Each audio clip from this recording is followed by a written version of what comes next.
Hai semuanya, pernah nggak sih kamu kepikiran, gimana jadinya kalau semua orang di dunia ini tiba-tiba pakai satu teknologi keren buat ngurusin uang? Nah, teknologi itu namanya blockchain. Mungkin kamu udah sering dengar soal Bitcoin atau kripto lainnya. Tapi, trust me, potensi blockchain itu jauh lebih gokil dari sekadar buat beli-beli aset digital. Coba bayangin, semua transaksi kita, dari beli kopi di warung sebelah sampai beli rumah impian, bisa jadi lebih aman, lebih transparan, dan yang paling penting, lebih cepat. Kedengerannya kayak di film-film sci-fi ya, tapi ini bisa aja jadi kenyataan kalau semua orang beneran pakai blockchain. Di video kali ini kita bakal ngobrolin santai soal kemungkinan-kemungkinan seru ini. Kita bakal bedah gimana sih kalau adopsi blockchain ini bener-bener booming di seluruh dunia, terutama dampaknya buat dunia finansial yang selama ini kita kenal. Mari kita mulai.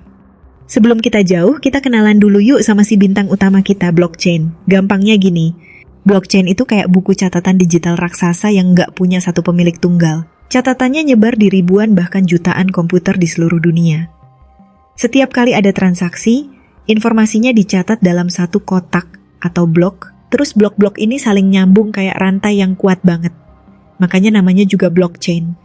Bayangin gini deh, kamu lagi transfer uang ke teman kamu. Nah, informasi transfer ini nggak cuma dicatat di satu bank aja, tapi diverifikasi sama banyak komputer di jaringan blockchain. Begitu udah oke, transaksi ini masuk ke blok, terus blok ini dienkripsi dan ditambahin ke rantai blok yang udah ada. Karena datanya nyebar dan diacak-acak enkripsi, hampir nggak mungkin ada yang bisa ngehack atau ngubah catatan transaksi itu. Kerennya lagi, semua transaksi di blockchain itu transparan. Kita bisa lihat transaksinya, tapi biasanya identitas pengirim dan penerima itu anonim. Keamanannya juga super ketat karena pakai teknologi kriptografi canggih dan banyak pihak yang ikut ngejagain jaringan ini. Terus, karena nggak ada pihak ketiga kayak bank, transaksi bisa lebih cepat dan biayanya juga bisa lebih murah. Bahkan, beberapa transaksi bisa nyaris tanpa biaya loh. Nah, sekarang bayangin ya, kalau semua orang di dunia ini pakai blockchain buat bayar-bayar. Apa yang bakal terjadi? Salah satu perubahan paling kerasa pasti soal biaya transaksi. Selama ini kan kita sering banget kena biaya tambahan kalau bayar pakai kartu atau transfer antar bank. Apalagi kalau beda negara. Nah, dengan blockchain, biaya-biaya kayak gini bisa banget dipangkas. Bahkan mungkin hilang sama sekali. Ini jelas bakal jadi angin segar buat kita sebagai konsumen, terutama yang sering transaksi internasional. Selain itu, proses pembayarannya juga bisa jadi super kilat. Kamu pernah kan nungguin transferan dari luar negeri nyampe berhari-hari? Nah, dengan blockchain, transfer kayak gitu bisa kelar dalam hitungan menit, bahkan detik. Ini bakal ngebantu banget buat para pekerja migran yang mau kirim uang ke keluarganya di kampung halaman, atau buat bisnis yang sering transaksi sama perusahaan di negara lain. Contoh nyatanya udah mulai kelihatan nih. Beberapa perusahaan udah mulai nyobain teknologi blockchain buat ngirim uang lintas negara dengan biaya yang jauh lebih murah dan cepat. Bahkan, beberapa negara juga lagi mikirin serius buat bikin mata uang digital sendiri, yang berbasis blockchain atau yang biasa disebut Central Bank Digital Currency, CBDC. Kalau ini beneran kejadian, sistem pembayaran global bisa berubah total. Nggak cuma di pembayaran aja, adopsi blockchain juga punya potensi gede buat ngubah dunia perbankan dan pinjaman. Sekarang kan kalau kita mau ngajuin pinjaman ke bank, prosesnya panjang banget. Dari ngisi formulir segambreng, verifikasi data ini itu, baru deh nunggu kabar disetujui atau enggak. Nah, dengan blockchain, proses ini bisa jadi jauh lebih simpel dan efisien. Coba bayangin, riwayat kredit seseorang itu tercatat aman dan transparan di blockchain. Jadi, pas dia mau ngajuin pinjaman, bank atau lembaga keuangan lain bisa langsung ngecek riwayat kreditnya tanpa perlu ribet nyari-nyari data kesana kemari. Ini nggak cuma mempercepat proses persetujuan pinjaman, tapi juga bisa nurunin bunga pinjaman karena risiko buat yang minjemin jadi lebih kecil. Selain itu, blockchain juga bisa ngebuka akses ke layanan keuangan buat orang-orang yang selama ini nggak punya rekening bank atau unbanked. Di banyak negara berkembang, masih banyak banget orang yang kesulitan buat dapetin akses ke bank tradisional. Nah, dengan blockchain, mereka bisa punya dompet digital di smartphone mereka dan langsung bisa transaksi keuangan. Ini benar-benar bisa ngangkat derajat ekonomi banyak orang. Nah, mungkin kamu nggak langsung kepikiran, tapi blockchain juga punya peran penting banget di dunia rantai pasokan dan logistik. Bayangin setiap barang yang kita beli itu punya akte kelahiran digital di blockchain.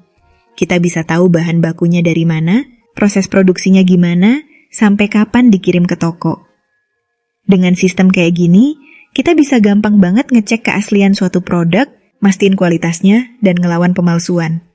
Contohnya di industri makanan nih.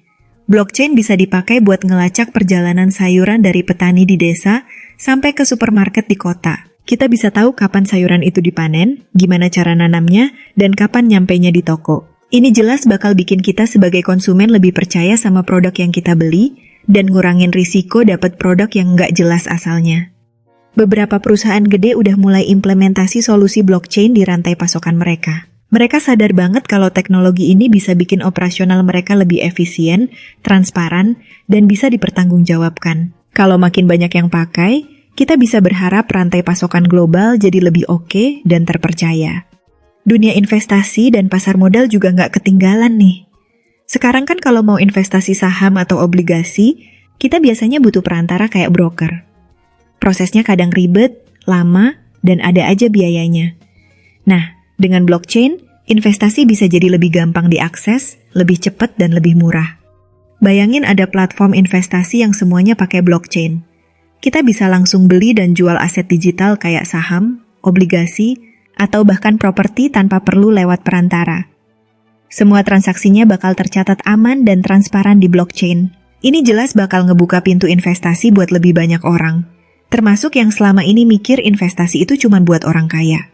Selain itu, blockchain juga memungkinkan munculnya aset digital baru yang dulunya nggak mungkin ada. Kayak token yang nunjukin kepemilikan sebagian kecil dari suatu aset atau project. Ini bisa jadi sumber pendanaan baru buat para pengusaha dan inovator. Kita udah lihat kan gimana fenomena Initial Coin Offering, ICO, dan Decentralized Finance, DeFi, mulai ngubah peta investasi dan keuangan. Kalau adopsi blockchain terus naik, kita bisa punya pasar modal yang lebih terbuka dan inovatif. Eits, tapi adopsi blockchain secara massal juga nggak bakal semulus jalan tol baru ya. Ada beberapa tantangan yang perlu kita hadapi. Salah satunya soal regulasi. Karena teknologi ini masih relatif baru, aturan main soal blockchain dan aset kripto di banyak negara masih belum jelas. Ketidakpastian regulasi ini bisa jadi penghalang buat adopsi yang lebih luas. Terus masalah skalabilitas juga jadi perhatian. Beberapa jaringan blockchain saat ini masih punya batasan soal berapa banyak transaksi yang bisa mereka proses dalam satu waktu. Kalau semua orang di dunia pakai blockchain, infrastrukturnya harus benar-benar kuat dan bisa nampung jutaan transaksi per detik. Soal keamanan juga nggak boleh dilupain. Meskipun blockchain itu sendiri aman, tapi cara kita nyimpen dan ngelola kunci privat, kayak password buat akses aset digital kita, itu penting banget. Kalau kita ceroboh, aset kita bisa aja dicuri. Jadi, edukasi soal keamanan siber itu penting banget. Terakhir, adopsi massal blockchain juga butuh perubahan mindset dan kebiasaan dari masyarakat. Banyak orang masih nyaman sama sistem keuangan tradisional yang udah mereka pakai dari dulu. Butuh waktu dan usaha buat ngeyakinin mereka soal manfaat dan keamanan blockchain. Nah teman-teman, kita udah ngobrolin banyak nih soal potensi blockchain buat ngubah dunia finansial. Mulai dari bayar-bayar yang lebih murah dan cepat, urusan bank dan pinjaman yang lebih gampang, rantai pasokan yang lebih jelas, sampai investasi yang lebih demokratis. Gimana menurut kamu? Apakah kamu excited sama potensi blockchain ini? Atau mungkin kamu punya pandangan lain atau pertanyaan yang pengen kamu tanyain? Jangan lupa juga buat like video ini kalau kamu ngerasa dapat info yang bermanfaat, dan subscribe channel ini biar nggak ketinggalan video-video seru lainnya. Makasih udah nonton sampai akhir, dan sampai ketemu di video berikutnya.